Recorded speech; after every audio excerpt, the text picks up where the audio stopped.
ஜீவநீரோடை ஊழியங்கள் வழங்கும் இதயத்திற்கு இன்று ஒரு சிந்தனை.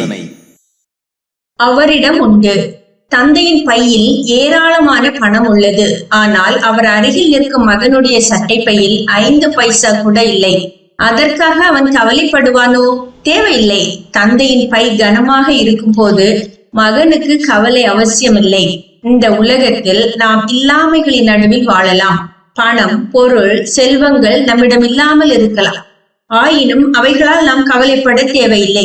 நம்முடைய தந்தையாகிய தேவனிடம் உள்ள நிறைவுகள் நம்முடைய குறைவுகளை சந்திக்க போதுமானவை. பல நேரங்களில் நம்முடைய இல்லாமைகளை எண்ணி எண்ணி நாம் வருந்துகின்றோமே அன்றி நமக்காக எல்லாவற்றையும் தாராளமாக வைத்திருக்கும் தேவனை நாம் விசுவாசத்தோடு நோக்கி பார்ப்பதில்லை.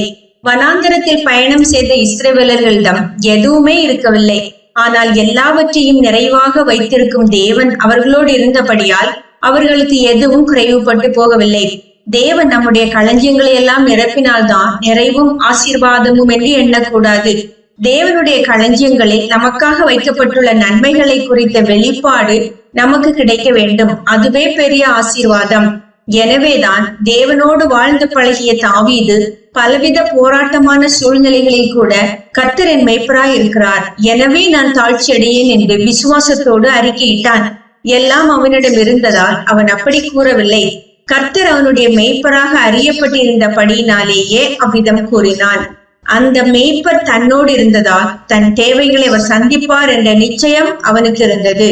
அன்றன்றுள்ள தேவைகளை அளித்திட தேவன் உண்மை உள்ளவர்.